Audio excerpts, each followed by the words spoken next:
Markets up and down போற சிச்சுவேஷன்ல நிறைய பேருக்கு நிறைய கேள்வி இருக்கும். நம்ம ஃபண்ட் நல்லா பெர்ஃபார்ம் பண்ணுதா, இப்போ இன்வெஸ்ட் பண்ண கரெக்டான டைமா, கேஷை யூஸ் பண்ணுமா இல்ல கண்டினியூ பண்ணுமா, எங்க இன்வெஸ்ட் பண்ணணும், இந்த மாதிரி நிறைய கேள்வி வரும்.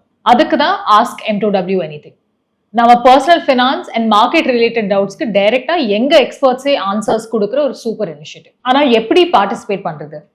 சிம்பிள். வீடியோ டிஸ்கிரிப்ஷன்ல இருக்கிற ஃபார்மை ஃபில் பண்ணுங்க, உங்களோட டவுட்ஸை ஷேர் பண்ணுங்க. Ask M2W anything because the right advice matters.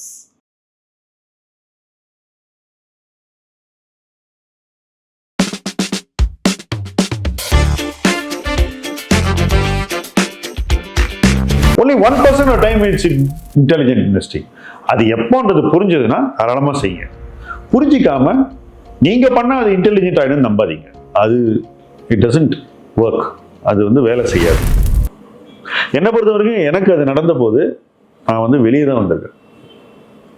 ஆமாம், once in while will all face it. அதாவது தப்பே பண்ணாமல் ஒருத்தர் இன்வெஸ்டராக இருந்திருக்காங்க அப்படின்னு கேட்டிங்கன்னா இருக்கவே முடியாதுன்னு நான் எழுதி கொடுப்பேன். எவ்வளோ பெரிய இன்வெஸ்டருக்கும் ஒரு சர்க்கிள் வரும்.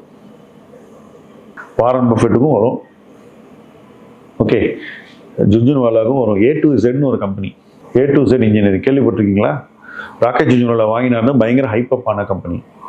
When to literally nothing. பயங்கர ஸ்டோரி.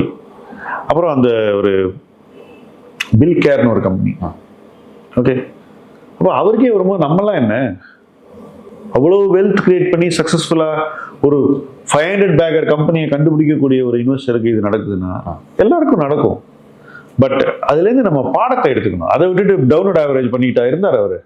அதை விட்டுட்டு அவர் எதில் ஃபோக்கஸ் பண்ணார்? டைட்டனில் ஃபோக்கஸ் பண்ணார், மற்ற கம்பெனிஸில் ஃபோக்கஸ் பண்ணி தான் ஜெயிச்சார். இதை போய் டவுன்வர்ட் ஆவரேஜ் பண்ணல. So understand this concept. You cannot buy on a day when the share price falls without being sure of why it fell. ஏன் விழுந்துச்சு, அந்த காரணம் மாறுமா இல்லை இன்னும் மோசமாகுமா, இதெல்லாம் தெரிஞ்சுக்காம சும்மா விலையை மட்டும் பார்த்து டவுன்வர்ட் ஆவரேஜிங் 25% விழுந்திருக்குன்னு வாங்குறதுலாம் என்னை பொறுத்த வரைக்கும் தப்பு, ராங் பிரின்சிபல். ஃபண்டமெண்டலை ஃபுல்லாக புரிஞ்சுக்கிட்டு அதுக்கப்புறம் தான் வாங்கணும். அதில் இன்னொரு ஃபேக்டரும் இருக்குது. சப்போஸ் ஒரு ஸ்டாக் ஒரு பீக்லேருந்து 25% விழுந்திருக்குன்னா அதுக்கப்புறம் அதோட டெக்னிக்கல்ஸ் இன்னும் வீக்காக இருக்கும். ஸோ அது இன்னும் விழுந்துட்டு வேற ஒரு லெவல் போயிட்டு அங்கே ஒரு ஸ்டெபிலைஸ் ஆகிட்டு அப்புறம் தான் மேலே வரும். நீங்கள் ஃபர்ஸ்ட் 25%க்கே வாங்கிட்டீங்கன்னா நீங்கள் ஃபாலில் தான் இருக்க போறீங்க ஃபுல்லாக. இதெல்லாம் இன்வெஸ்டர்ஸ் திங்க் பண்ணோம். இன்னைக்கு டாடா மோட்டார்ஸில் அதுதான் நடந்திருக்கு. நான் எக்ஸாம்பிள்ஸ் கொடுக்கறதுக்கு ரீசன், நிறைய பேர் அந்த ஸ்டாக்ஸை வச்சிருப்பாங்க, அதை புரிஞ்சுக்கணுங்கிறதான வழியை அவங்க அடுத்து என்ன செய்யணுங்கிறத பற்றி I am not giving any forward guidance. நீங்கள் அந்த ஹை பீக் 1100-1200 போயிட்டு நீங்கள் அது 1001 நிறைய பேர் வாங்கிட்டாங்க. இன்னைக்கு எங்கே இருக்கு? 660, 670 whatever. இது வரைக்கும் வரும்னு அவங்க யோசிக்கவே இல்லை. எங்கே பாட்டம் அவுட் ஆகுன்றது அவங்க பார்க்கவே இல்லை. ஐயோ நான் பீக்கில் மிஸ் பண்ணிட்டேன், 10-20% வந்துச்சு, jump in. Never run into a burning building னு ஒரு ப்ராவர்ப் இருக்கு. எரியற பில்டிங்குள்ள நீங்க ஏன் ஓடுறீங்க? புரியுதா உங்களுக்கு? ஸோ இந்த ஃபால்ல வாங்குறதுங்கிறது 99% of time it is running into a burning building. அது மைண்ட்ல வச்சுக்கோங்க. only 1% of time it's intelligent investing. அது எப்போன்றது புரிஞ்சதுன்னா தாராளமா செய்யுங்க. புரிஞ்சிக்காம நீங்க பண்ணா அது இன்டெலிஜென்ட் ஆயிடும் நம்பாதீங்க. அது இட் டசன்ட் ஒர்க். அது வேலை செய்யாது. நெஸ்லே மாதிரி இன்வெஸ்ட்மெண்ட்டுக்கு இது பொருந்தலாமா? கரெக்ட். அந்த மேகி நூடுல் போது நெஸ்லே, நான் ஐடிசி அதுக்கு தான் சொன்னேன் 140. நெஸ்லேனுடைய எக்ஸாம்பிள் ரொம்ப பொருத்தமான ஒரு எக்ஸாம்பிள். அது கீழே வந்துச்சா வாங்குங்க, நல்ல எக்ஸாம்பிள். அது யூஸ்வலா சொல்ற அந்த don't put bad money after bad மணின்ற கான்செப்ட் தான். Don't put good money after bad, அதான் பழமொழி. You are right.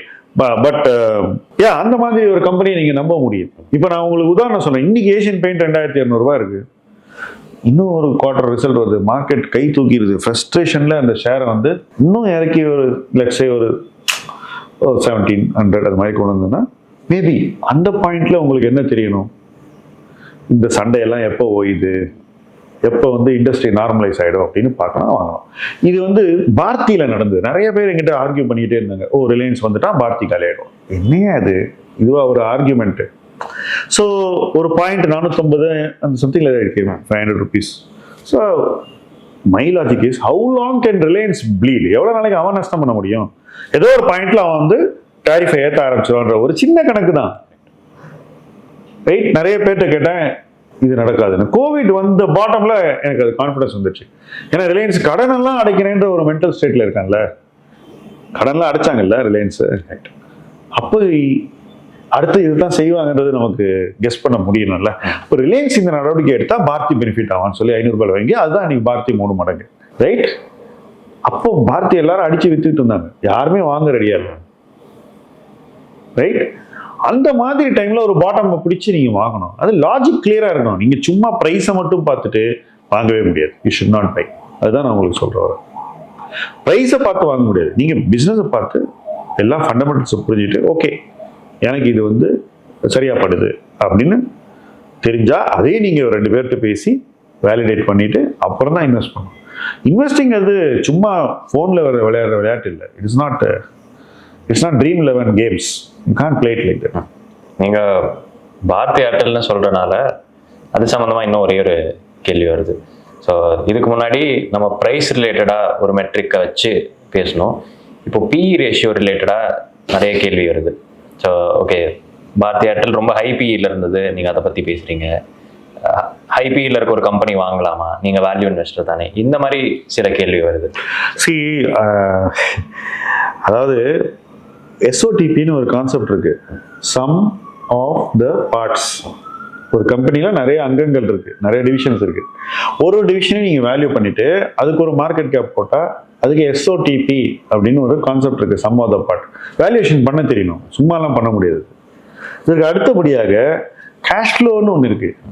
ஸோ இந்த வருஷம் இந்த கம்பெனிக்கு இவ்வளோ கேஷ் ஃப்ளோ இருக்கு, அடுத்த வருஷம் எவ்வளோ இருக்கு, அதுக்கு அடுத்த வருஷம் எவ்வளோ இருக்குன்னு கணக்கு போட முடியுது.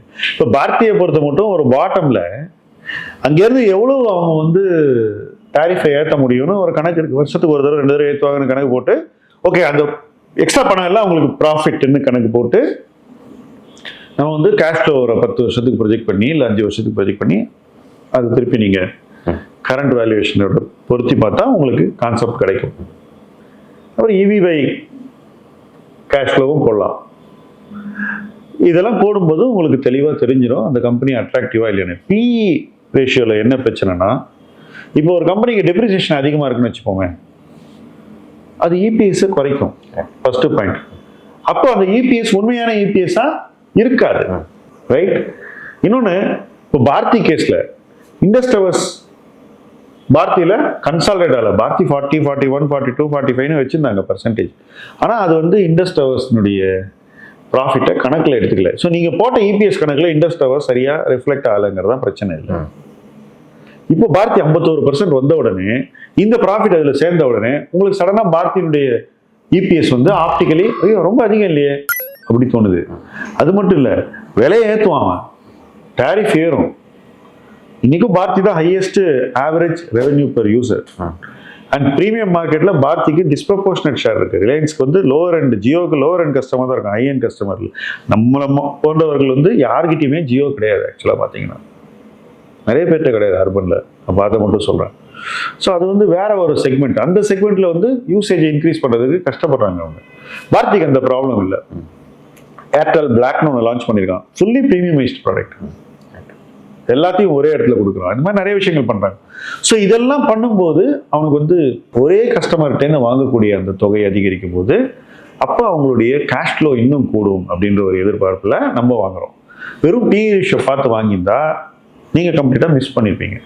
நிறைய பேர் கத்திக்கிட்டே இருக்காங்க, நான் பார்க்குற வீடியோலாம் கூட வேல்யூ இன்வெஸ்டராக பாரதி வாங்கியிருக்கீங்களேன்னு. ஃபஸ்ட்டு நீங்கள் பெஞ்சமின் கிரஹாம் காலகட்டத்தில் இருக்கீங்க, இதை புரிஞ்சுக்கலனாக்கா. ஏன்னாக்கா பெஞ்சமின் கிரஹாம் வந்து குட்வில்லுக்கு பணமே கொடுத்து இன்வெஸ்ட் பண்ணல. ஓகே, பெஞ்சமின் கிரஹாமை கடந்து ஒரு வாரன் பஃபெட், ஒரு பிலிப் ஃபிஷர், ஒரு சார்லி முங்கர்லாம் வந்து நிறைய விஷயம் பண்ணிட்டாங்க. இவங்களெல்லாம் குருநாதர்னு சொல்லிக்கிட்டு இந்த விஷயத்தையே புரிஞ்சுக்கலனாக்கா அப்போ உங்களுக்கு இன்வெஸ்டிங் எந்த அளவுக்கு பிடிபடுதுங்கிறது question mark. How much have you understood? Right. நீ கேஷ் ஃப்ளோ உள்ளே போல இன்னும் இபிஎஸ்ஸே பார்த்துட்டு இருக்கேன்னாக்கா நான் என்ன சொல்றது? பின்றது ஒரு ஒன் டைமென்ஷனல் மெட்ரிக், அது ஒரு பேசிக் மெட்ரிக், அது ஒரு பேசிக் ரியர் வியூ மிரர். ரெண்டாவது, நீங்க எந்த பிஇ வச்சு பேசுறீங்க? போன வருஷத்து பிஇ வச்சு பேசுறீங்களா, 2028 வருஷத்து பிஏ பற்றி பேசுறீங்களா, 30 வச்சு பேசுறீங்களா? இதெல்லாம் நிறைய நமக்கு கூகுளில் தெரியறது பாஸ்ட் PE இயர். தான். அப்போ இப்போ சப்போஸ் ஒரு கம்பெனி அடுத்த வருஷம் ரொம்ப நல்லா பண்ண போகுதுன்னா அது தெரியவே தெரியாது. நான் ஒரு நல்ல இன்ட்ரெஸ்டிங்கான பாயிண்ட் சொல்கிறேன். 15 to 18 பிஇல நான் வந்து சேரா, லாவபாலா, ஹேட்சன் இதெல்லாம் வாங்கினேன்னு வச்சுக்கோங்க. நிறைய பேர் என்கிட்ட சொன்னாங்க, நீ ரொம்ப ஹை பிஇ கொடுத்து வாங்குறப்ப, நீ வேல்யூ இன்வெஸ்டர் இல்லை. எப்போ? 15 வருஷம் முன்னாடி. சரி, ஓகே, நான் ஹைபிஐ கொடுத்து தான் வாங்கியிருக்கேன். அந்த கம்பெனியுடைய ஏர்னிங்ஸ் growth அங்கேருந்து 40% இருக்குன்னு வச்சுக்கோங்க. 30-40%, 40 இல்லை, 1-40, மற்ற எல்லாம் ஒரு 25% ஏர்னிங்ஸ் growth. 3 வருஷத்துல இபிஎஸ் டபுள் ஆயிடுச்சு, 25% இருக்குண்ணா. புரியுதா உங்களுக்கு? ஸோ இபிஎஸ் வந்து டபுள் ஆகும்போது பிஇ என்ன ஆகும்? பாதி ஆகிடும். அப்போ அது பயங்கர வேல்யூ ஸ்டாக் ஆகிடுது 3 வருஷத்துக்கு. நான் 2 வருஷம் டைம் கொடுத்தா 3ஆவது வருஷம் எனக்கு ஆட்டோமேட்டிக்காக அது மறுபடியும் சீப் ஆகிடுது. ஸோ என்ன ஆகுதுன்னா, மார்க்கெட்டு இது மறுபடியும் சீப் ஆகும்போது பிஇ ரேஷியோ அட்ஜஸ்ட் பண்ணல, அதிகரிக்குது. 18 வந்து 30 கொண்டு போச்சு. இன்னைக்கு செரா சானிட்டரி வேரோட பிஇ ரேஷியோ 80 போச்சு. That is ridiculous.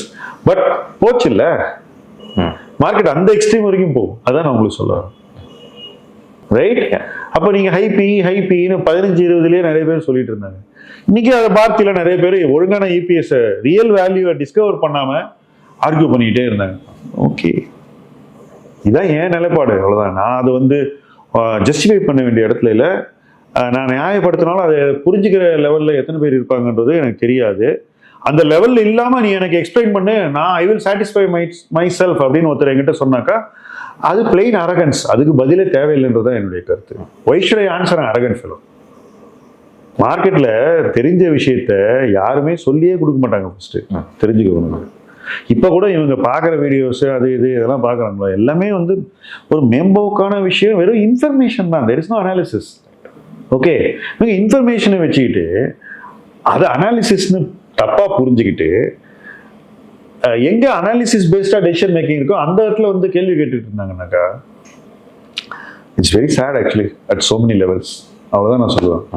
சில எக்ஸாம்பிள்ஸ் கொடுத்தீங்க, நீங்கள் பண்ண நல்ல முதலீட்டு எக்ஸாம்பிள்ஸ் சிலது கொடுத்தீங்க. ஸோ இதெல்லாமே மல்டி பேக்கர்னு அதுதான் ட்ரேட்ஸ். நான் சொன்னதை நீ வந்து எக்ஸ்ட்ராப்ளை பண்ணி பார்த்தேன்னா அதுதான் ட்ரேட்டு. ரைட்.